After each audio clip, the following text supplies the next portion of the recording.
next panel, which is high-speed train stations. And as probably many we know, the train stations are actually the gateway to the city, and they actually give the physical appearance of the rail system and connect to the city as an iconic piece of architecture. And so that's why we really want to have the stations be these great pieces of architecture that people are proud of, that are great spaces to be in, and then it actually is the introduction to your trip. So with that, I'm going to introduce the moderator, which is James McGrath. He's the firm-wide transportation practice leader from Perkins and Will, a well-known architecture firm that does a lot of stations. So James, please come up, and then he'll introduce the rest of the panel. Good morning. We're going to talk about the role of stations in building support for high-speed rail projects. Stations are a fraction of the total cost, but it is where customers and communities touch the system. They experience high-speed rail for the first time. So to talk about that, we have four distinguished panelists.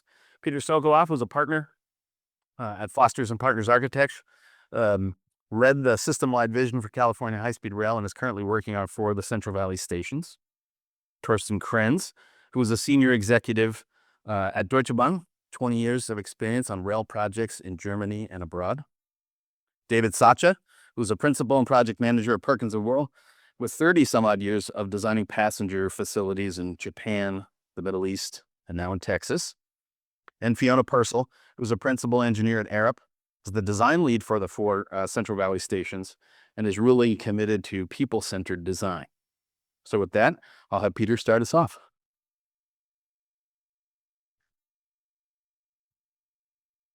Good morning, everybody, and thank you. I'm very privileged to be here and talk to everybody and excited to talk to you about station design. Just see where the advance button is. There we go. So many of you may know Foster + Partners for our work, doing corporate work for large firms like Apple or Bloomberg, or creating large towers for the Hearst organization. But actually, we also have a long history of doing infrastructure projects, and I'm going to take you on a very quick whirlwind tour through a few of them just to talk about station design in general, why it's important, why it's valuable to us, and secondly, high-speed rail stations in particular, and what makes them unique compared to, say, commuter rail or airports. So why are stations special? I think Andy touched on a bit of it in his introduction. Stations are the place where people touch and feel and interact with the system. So even though we all spend years and lots of dollars in investment in creating the system, the stations and the rolling stock are the things that people touch and feel. So really, I think thinking about the people and the passengers is critical to understanding why stations are so important. People like to know where they need to go. They like to be able to have a good experience in getting on and off of the train or getting to the airport. So all of that is critical to creating good station designs. This is one of our first infrastructure projects. It's the Bilbao Metro. From the street level, we created these canopies that glow at night, and during the day, they're a visible identifier, so everybody knows exactly where they need to go. There's no need for signage. They call them Fosteritos. And then inside the station, once you go down that escalator or stair, you're immediately in a concourse where you see the trains, you see the platforms, you see exactly where you need to go. So again, as intuitive and seamless as possible for passengers, makes the stations as easy to use as possible. A few years later, we designed the Jubilee Line station in Canary Wharf. And again, we use natural light to guide people intuitively from the platforms. When they get off the train, they know exactly where they need to go to get out of the station. So unlike a casino where you're kind of always wondering where the exits are. We're trying to give people as many clues and signs through the station design and through the architecture of where they need to go.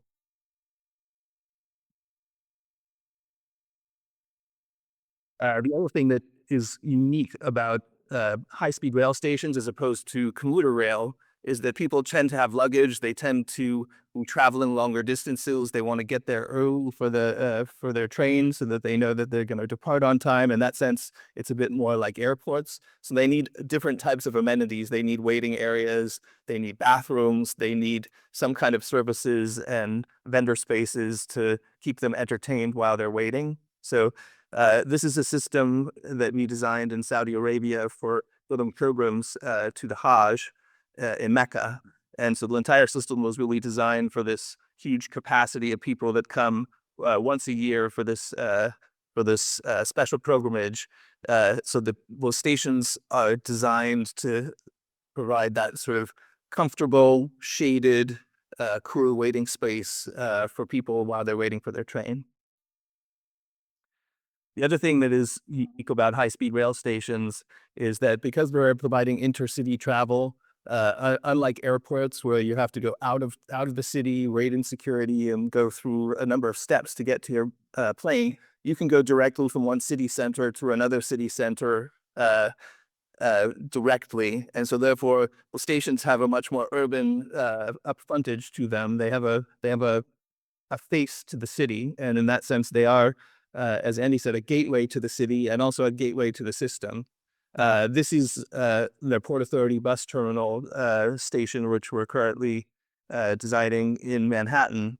And I think it just gives a flavor for what the opportunity is for a really urban, centralized, high-speed rail station, and how that can differ from people's experience from having to travel by air and go to an airport. The stations can also provide amazing economic opportunities. They can act as catalysts for the communities around them.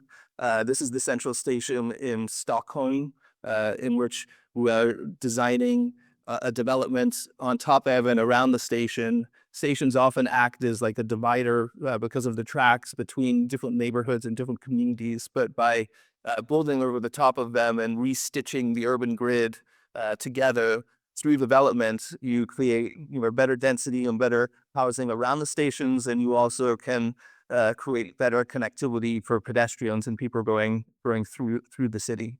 And all of this work in the central station is part of the Swedish government's initiative to try and encourage intercity travel by train rather than air for all of their domestic travel to reduce their carbon footprints. In Canary Wharf in London, you can see with the increase in connectivity took where it was essentially a wasted dockland and transformed it into a huge economic hub. And that started first with the Docklands Light Rail, and then with the Jubilee Line, and eventually with the Elizabeth Line connections. As the connectivity grew, that part of the city continued to grow as well. Our clients, who was the developer, built this shopping center and paid for the box where the future Elizabeth Line station was built almost 10 years before the train arrived, because they understood that the increased foot traffic and footfall was valuable to them as a developer. In California, the challenges are slightly different. It's not so much about just connecting San Francisco to LA in under 3 hours. It's really about solving our affordability crisis and our housing crisis, and connecting places like Merced and Fresno to the global hubs of San Francisco and LA. And that's really the opportunity of high-speed rail, is not just in getting people from A to B, but it's about solving social issues. And getting back to what we do as architects, sometimes it's really just about stripping away all of the unnecessary things. This is the historic St. Pancras station in London, where the Eurostar arrives, a beautiful historic station, and all that we did was really expose the beauty that was there and strip away a lot of the sort of things that had accumulated over many years. The other point I wanted to make, and I'm almost finished, was just to talk about the fact that design doesn't need to be expensive. It doesn't need to be super fancy. It's really about do as much as you can with the elements that you have. These are two small projects. One is creating a shading canopy for gas stations in Spain, and the other was creating bus shelters for the advertising company JC Deco. And it was really, both of these are about modular construction, creating things that are easy to replicate, that are fit for purpose. Even details like the fact that the walls don't hit the ground of the bus shelter means that things like leaves and trash can accumulate underneath them, which creates a better experience for passengers and easier maintenance. So all of these things, the careful consideration of the design is critical to having successful stations. Stansted Airport, which was really our first infrastructure project, was another example of this type of modular simplicity in terms of creating a grilled space. This was trying to really strip down the experience for passengers to one level, so there's no rubber changes, no stairs or escalators necessary with luggage. It makes it very clear and obvious you start on one side of the airport and you end on the other side. So your path of travel is very simple. And final, coming back to high-speed rail, I think it's important for people to understand that to the American public, they don't yet have a vision of what a high-speed rail station will look like in America or in their hometown. They may have gone to Europe or to Japan and seen high-speed rail, but they don't know what it means for them. And I think because the station is the front door to the system, that's going to be their first impression. And it's really important that the station inspires them. It inspires them to use the system. They have to think of this as the easiest, most seamless, and best travel choice to get from one city to another. And stations are an essential part of that. And I look forward to talking to my colleagues about it further in our discussion.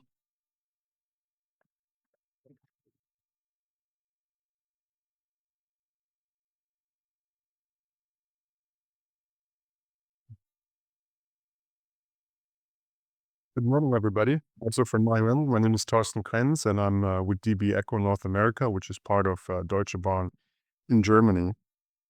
This was my first US high-speed rail conference. Very impressed with the first through. Everything I saw, the experience, the knowledge, the know-how that was shown on the panels, you set the bar very high. And so I'm very excited to be participating in this meeting today. As we heard, this panel is about stations. And to those available urban environment, stations do play a pivotal role in enhancing mobility, reducing carbon footprints, and increasing accessibility. Questions we heard from Peter, and I'm going to echo some of his remarks. How can train stations be built and designed in a way that they become attractive interfaces for mobility, and at the same time can be experienced as lively places with a quality to stay? And at its core, it's about rethinking, so reshaping the relationship between cities and their rail infrastructure, rather than treating stations as simple infrastructure nodes, but to be framed as central elements in the spatial, economic, and also social organization of cities. Urban planning needs to integrate public transportation infrastructure with high-density, mixed-use development within a close radius of stations. And this creates vibrant, walkable communities that combine residential, commercial, and also retail functions, turning stations into active city centers. They're not just transit points, but destinations in their own right. However, stations as figureheads of rail traffic do not necessarily yet meet the demands of passengers or other guests at the station in many respects. And therefore, the modernization of railway stations offers the opportunity to turn them into interfaces for sustainable suburban mobility platforms. On the other hand, stations and their surroundings can offer different users a quality of stay as noodle places and places for cultural dining, leisure, and at the same time increasing the attractiveness of rail mobility. And I would like to share some insights with you about how do we do it in Germany. How do we show train stations into urban catalysts in Germany? And just to give you a quick overview, make it very short, DB Cargo welcomes around 21 million passengers a day. We have 5,700 stations, and the stations are categorized, as you can see here, from very small stops in category 7 all the way through category 2 and 1, the core sort of stations in the big hubs. Our goal in Germany is to increase the number of passengers in high speed and long distance service from the current figures up to 260 million passengers a day by 2030, so in the next 5 years. And that also means a significant increase in the number of passengers at the stations. So the objective for such future-proof stations, as we call them, of course, is high performance, which means capacity for more travelers. That almost goes without saying. But there's another thing that's very crucial, and I'm going to reveal the biggest secret of the business here, so take notes. And I think Peter also mentioned that before, and others on those panels have. It's customer orientation. Put the user in the center of everything you do. That's the big secret. We talked a lot about why European and also Asian rail systems are successful. And one of the key issues is, and we learned it the hard way in some times, operations should serve the passenger, and it's not the other way around. And more often than not, you see that operations are doing something on their own, and the passenger is just a disturbing factor. And that should definitely change to make it successful. The customer, the passenger, is the purpose of our business. And therefore, DB aligns investment decisions with customer satisfaction to maximize impact with the limited resources that we have. And we all face the same problem. Money is always a limiting factor. And to do that, you need to prioritize. And how do we do that? It's very simple. It's actually using evaluation and also scientific methods. And as you can see here, we will conduct social empirical surveys on customer satisfaction to really determine the needs and requirements of users for stations. We have really brand-coded key performance indicators that are systematically developed and not only consider the technical side of the station, but also the symbolic emotional aspects such as design and appearance, lighting, or cleanliness. And the goal is to generate an overall positive station atmosphere and to make stations convenient. And what convenience means is easy access to all modes of transportation, shared transfer times, easy orientation and routing. Peter, you said it be intuitive, clear layouts, high level of comfort, and perceived safety. It's convenience that makes passengers come back, use the station, and be a recurring customer.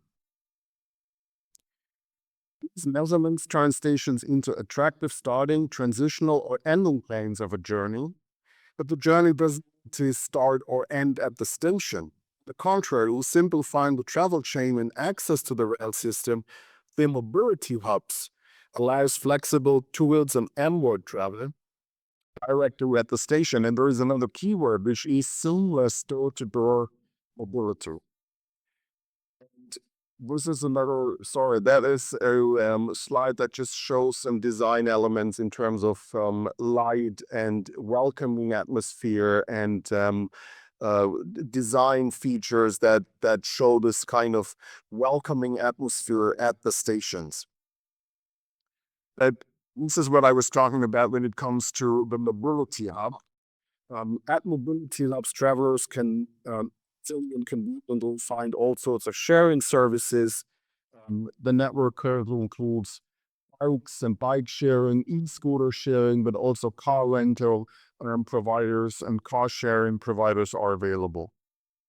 It's all about a holistic social development, which means you look at the actual red platforms and do the operation part of the station. You look at the head house, which you see in green, and the station environment, and all of them need to be included, developed together, and have sort of a cooperative way of developing things. To improve connected mobility, we also have to work very close with the cities. You have to work with the federal level, the state level authorities, the municipalities, and private initiatives. It's all about coming together and making it easy for the customer to use and have an easy access point. And it's also very crucial to include public transport authorities in that planning process as well. And to give you an example, this is Berlin Central Station. It's kind of a highlight, or it's highlighting how stations can actually become a hub for connectivity and urban renewal. As you can see on the left side, this is when the station was built until 2006, and all the surrounding area. We saw it with Canary Wharf was kind of from dead real estate, and after the station was finished and done, you see in the other picture all sorts of buildings, developments, housing, hotels, and other stuff has built around it. It's the world's largest intersection station. It has about 350,000 passengers a day, and as you can see here, it features certain levels. You have an upper level with platforms and tracks, and we have a lower level with platforms and tracks. But in between, we have 3 levels of actually real estate, which has retail and service both. And Carol, I'm using meters. It's 15,000 square meters of retail space, and there's also buildings above it with office space. So was able to drive. And it serves as a central hub for run distance, regional, and also rotor train services.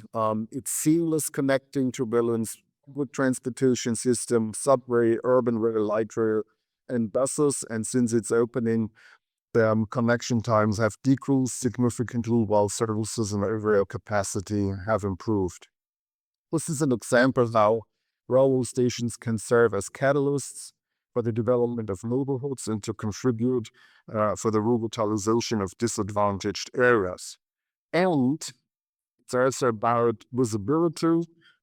There is only one example, but you can go throughout Germany and find there's kind of future-proof stations. This effort is recognized. A third party, the Rail Alliance since 2004, is really awarding the most customer-friendly train station in Germany. It's a huge reputation boost, boosts passenger trust, and also the use of those stations. To sum it up, and fully adapt a quote from one of your closest presidents, and it's Abraham Lincoln, who said, "Train stations with mobility as their primary function need to be designed to be a public space by the people, for the people, and then they will thrive." Thank you very much.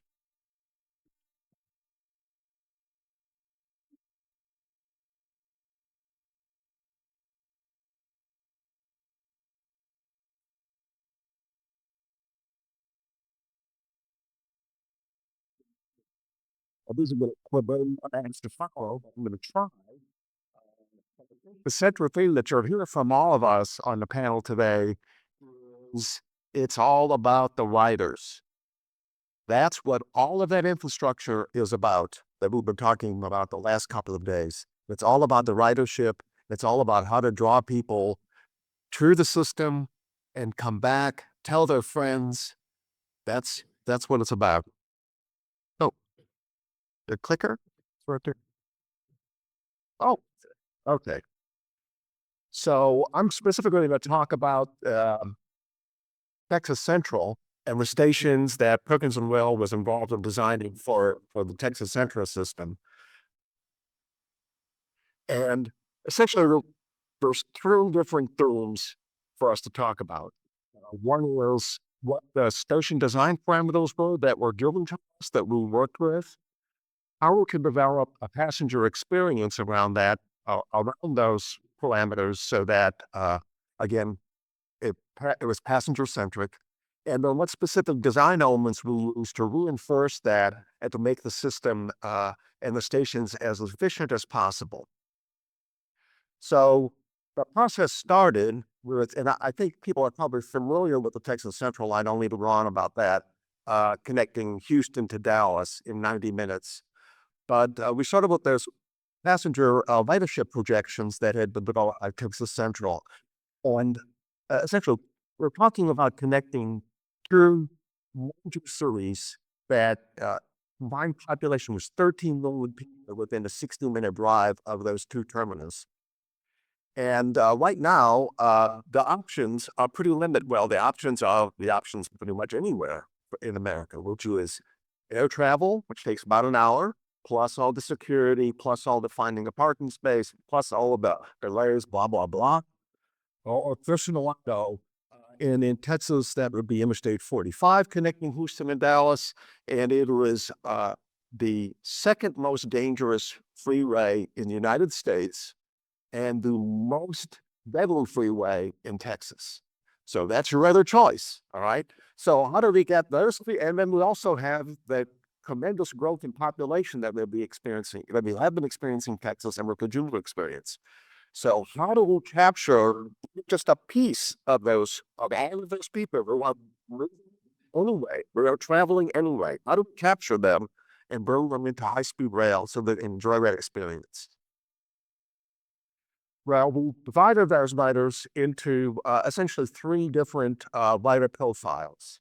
One, the person on a mission. That's primarily the business traveler, the person who's probably going to take care.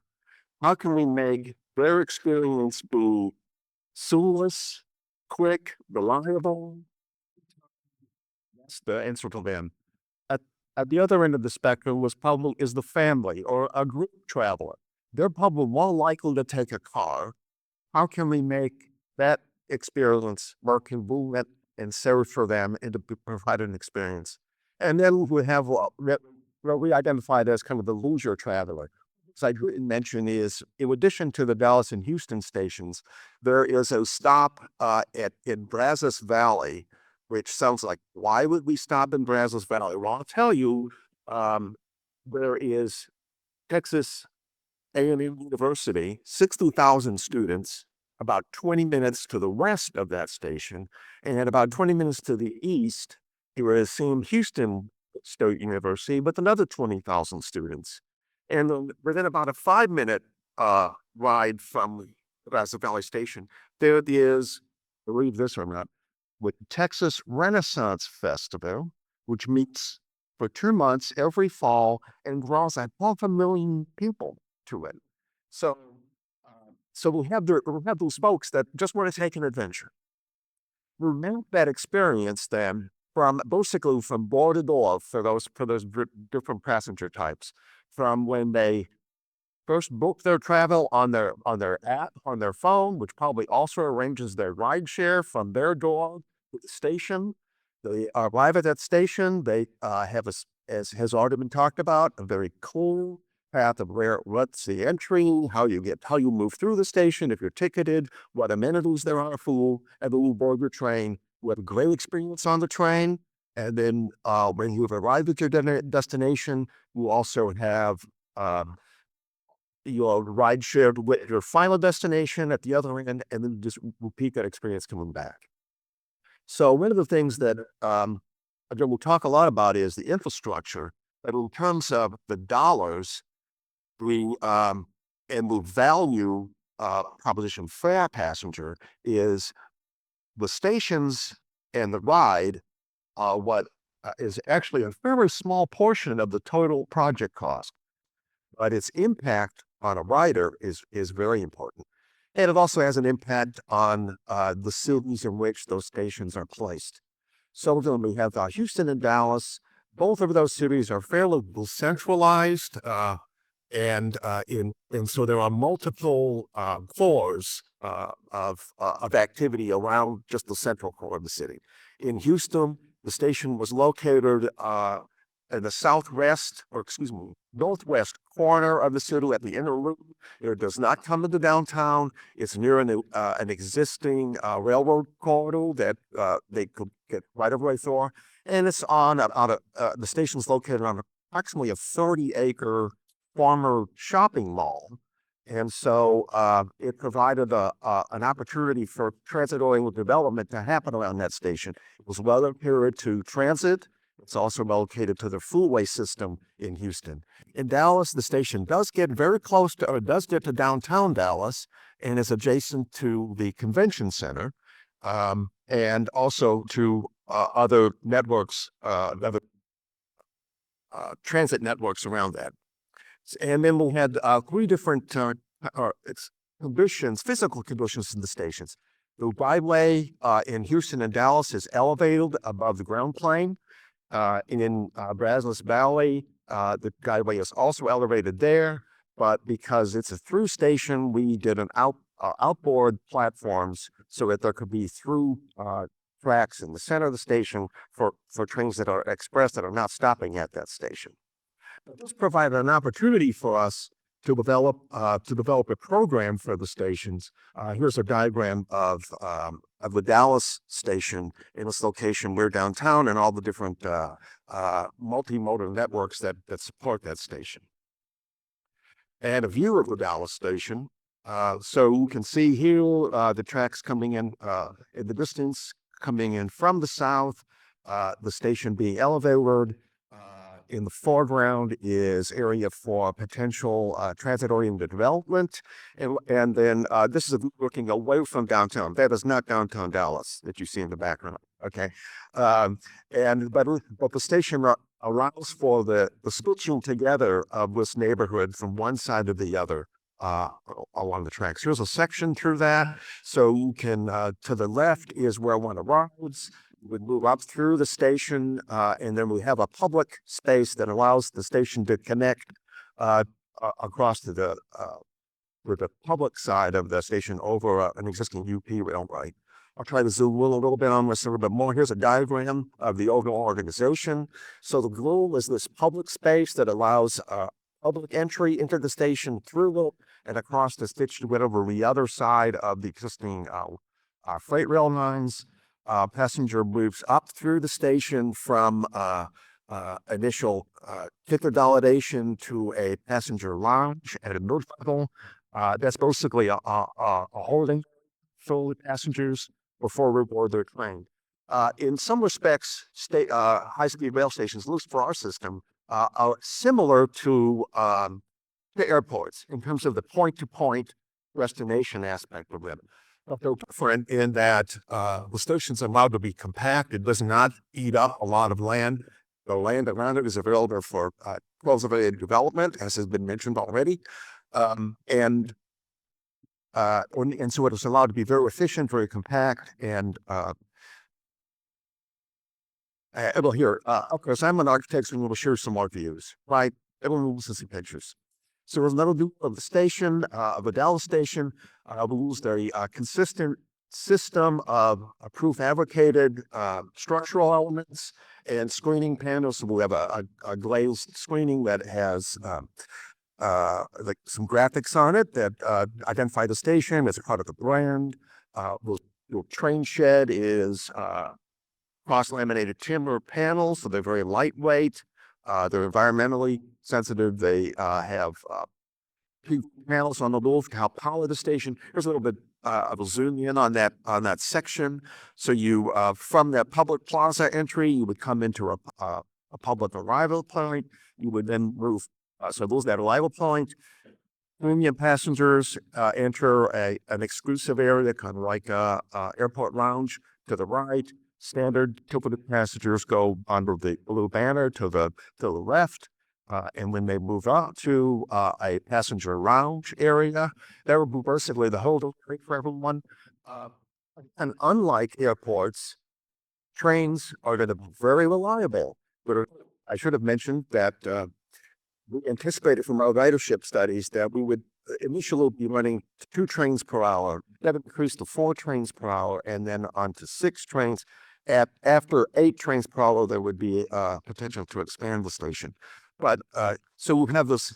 If you don't arrive, was anyone enjoying eating at an airport?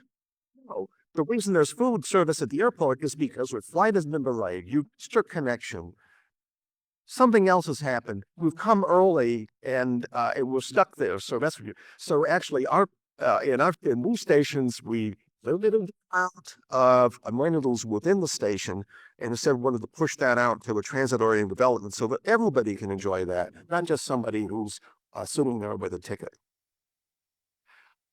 So you wait in that lounge area, then when the train arrives, you move up to the platform level. That platform level is open air, but the vestibule that you ascend in is climate controlled. Again, if you've ever been to Texas, you know how wild the weather can be. So we wanted to be able to provide a comfortable room for passengers when they come up to board their train. That's all they're doing. They're told to board, they come up, they board their train, and then they go on to their destination. This is a view of the Brazos Valley Station. You can see similar architectural treatments. Similar wayfinding in the passenger lounge area. And then in the Houston station, again, a similar strong brand for the station using consistent elements in the design. And another view of the Houston loading area or lounge area. And then also this premium lounge for executive passengers. But I guess my point, the main point I wanted to make this morning to you all is to think about the passenger, because that's what we're doing all of this for. Thank you very much.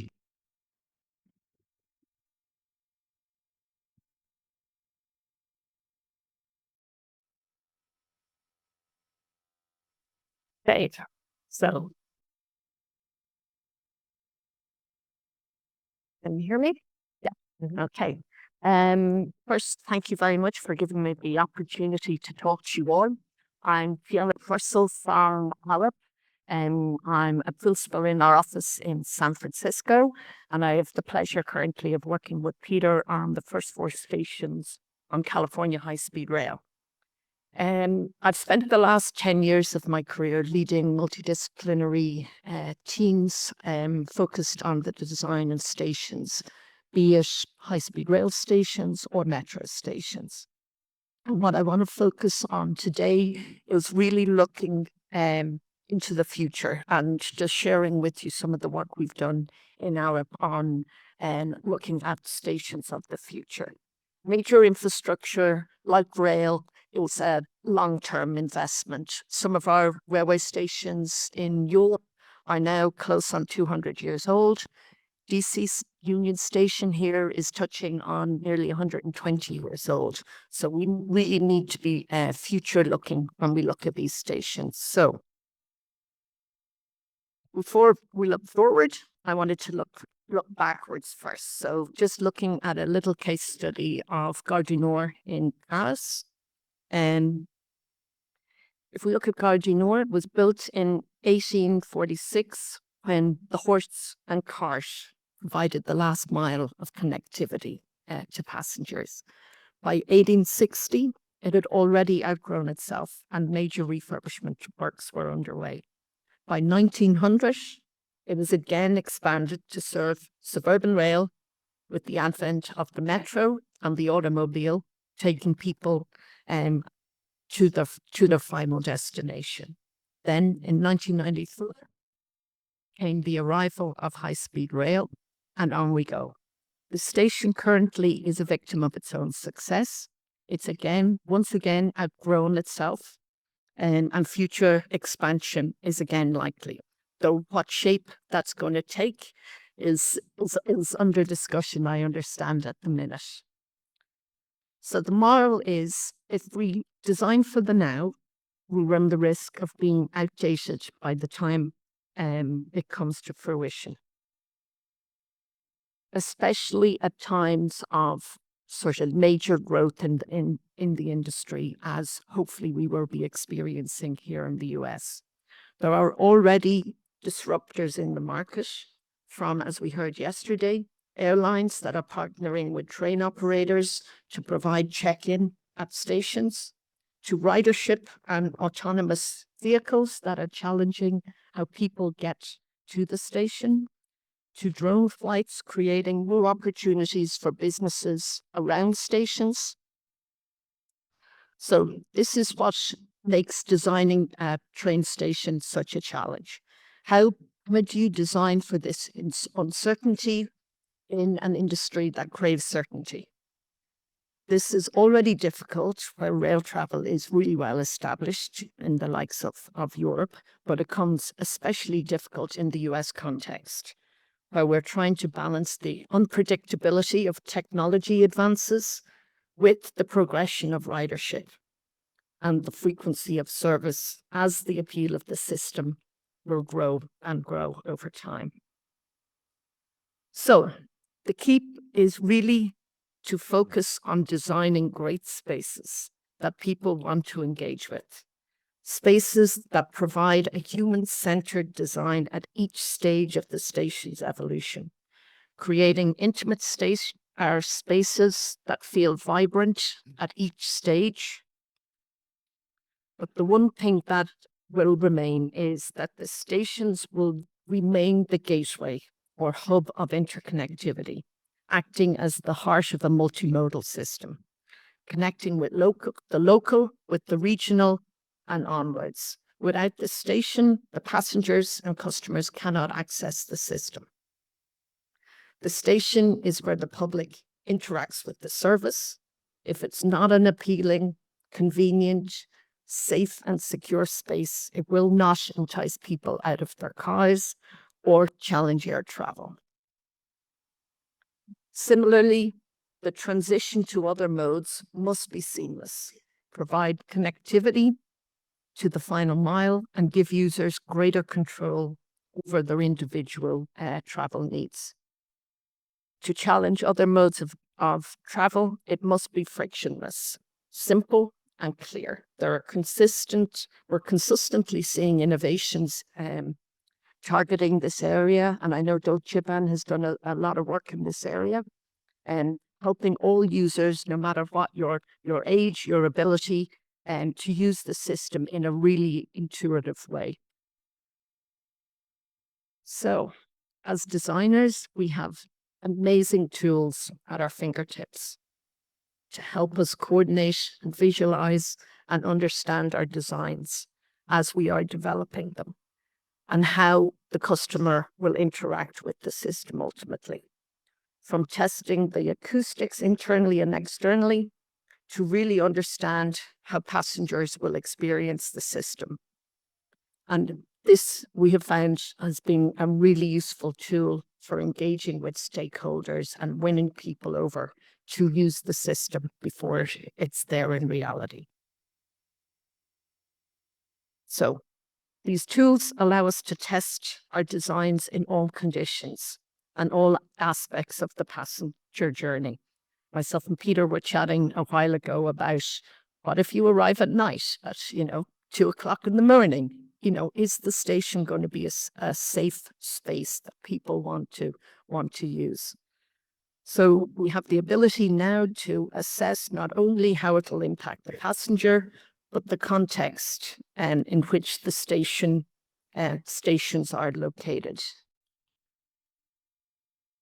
So in the US, where existing rail and interstate systems have at times divided communities, the challenge is how can high-speed rail with really long trains be really sensitively integrated into the existing communities and allow for that future growth over time. When a full train of 1,000 passengers potentially arrives a few times an hour, landing right into the heart of sometimes small cities. So delivering spaces that are human-centered at each stage of the station evolution, creating intimate spaces that feel vibrant and engaging is key.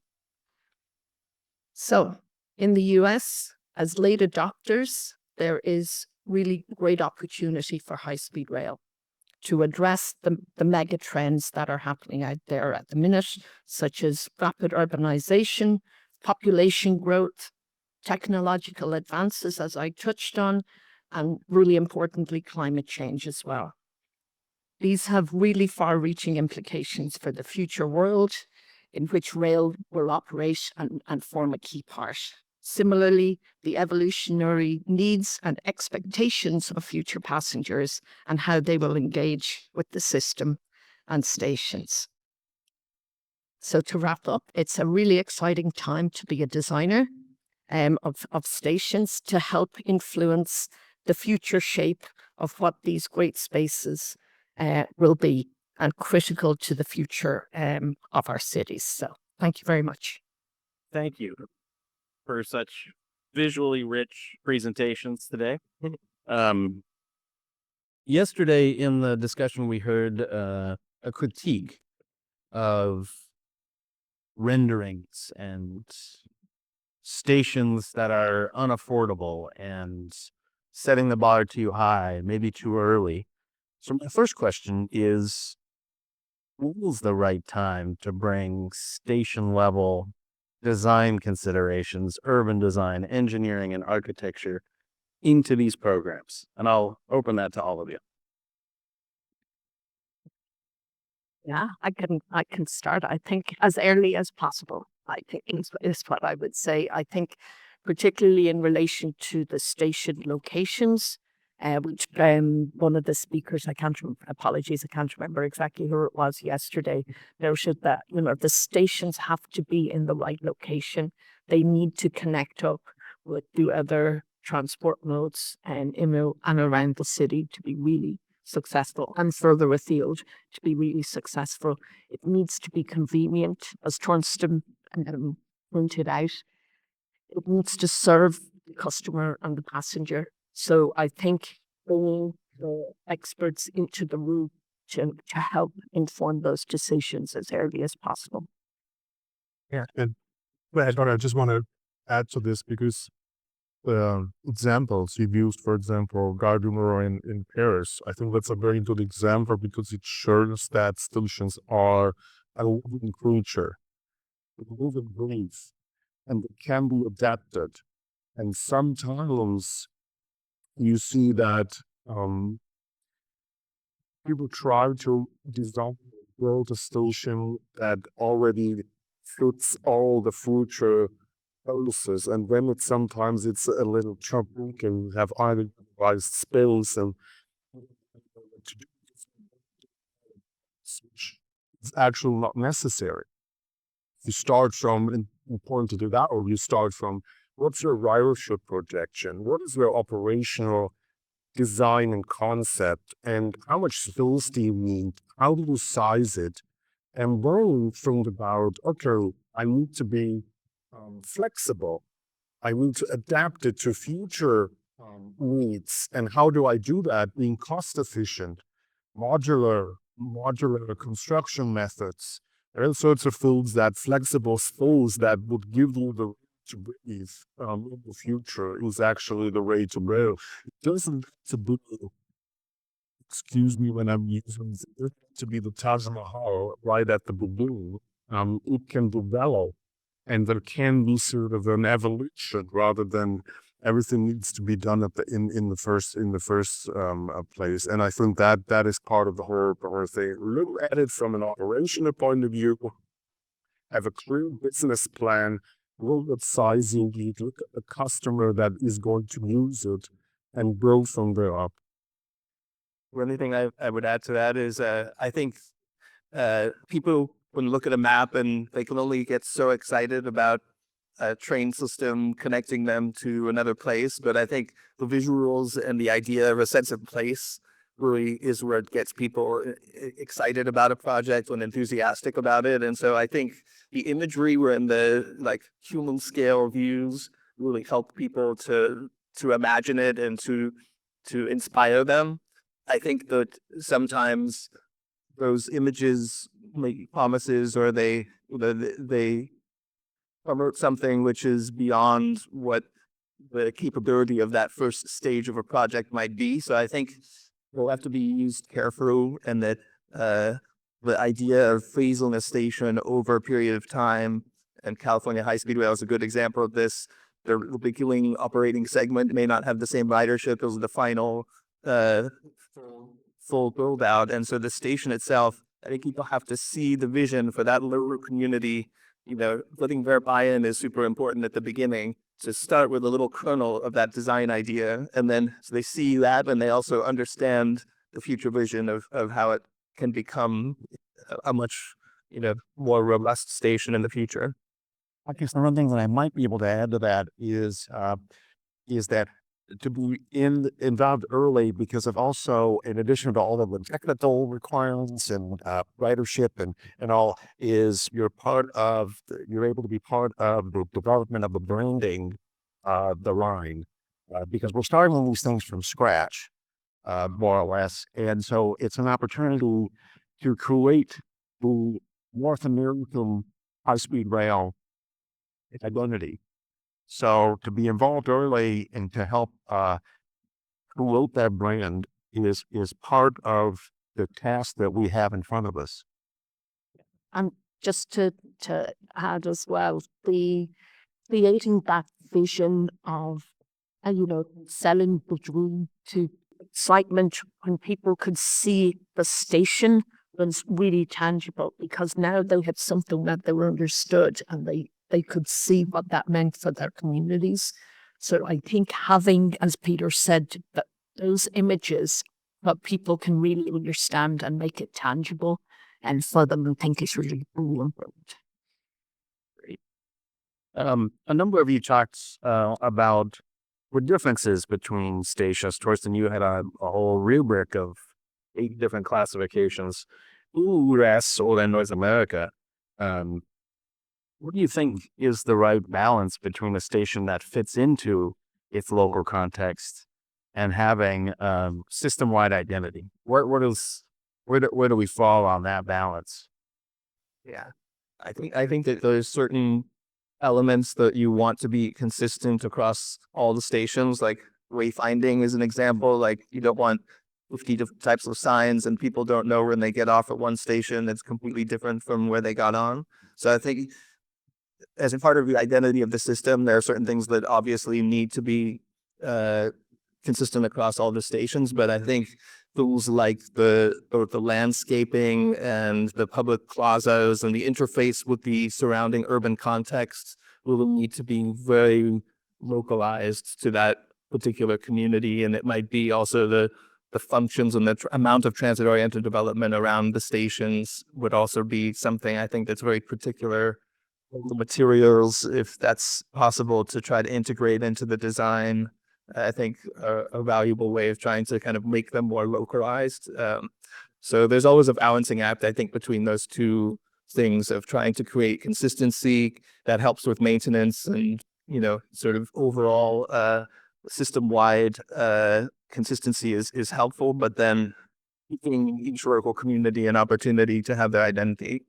And just to add to that, because it's exactly right. It's the network identity that's crucial, so people recognize it. Hey, that's a high-speed rail train station. There's something about it that I recognize, and of course, from an operational point of view, certain things need to be identical, so people don't. Oh, all of a sudden, the signing is blue, and the last time I saw it was yellow. That doesn't really work.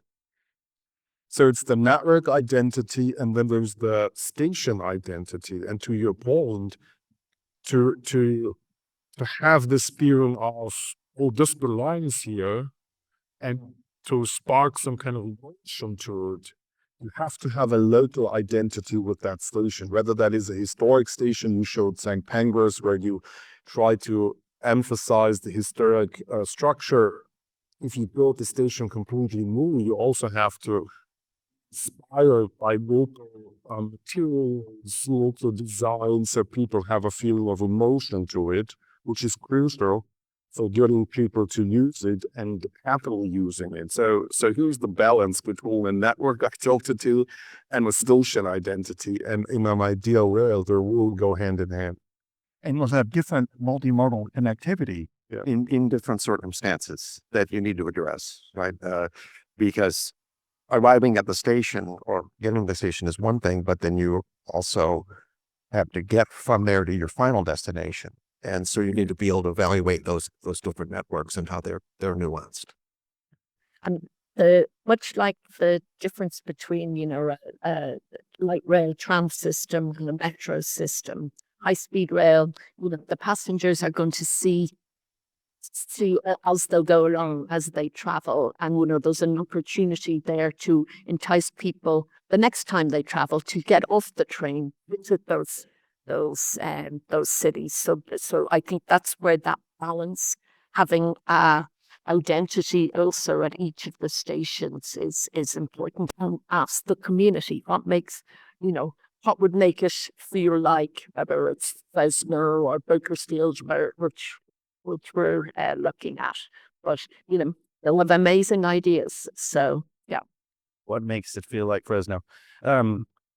Each of you has international experience in your professional life, probably in your travel experiences. And we saw a range of types of stations, from very complicated centers of commerce as well as mobility. And there may be a more simplified strategy potentially moving forward in Texas, which is keep the box simple, move the activity to development. What's the right choice for North America? I don't think there's going to be one right answer. I think probably everyone recognizes that the Texas system will be different from California, will be different from what happens in the Northeast corridor.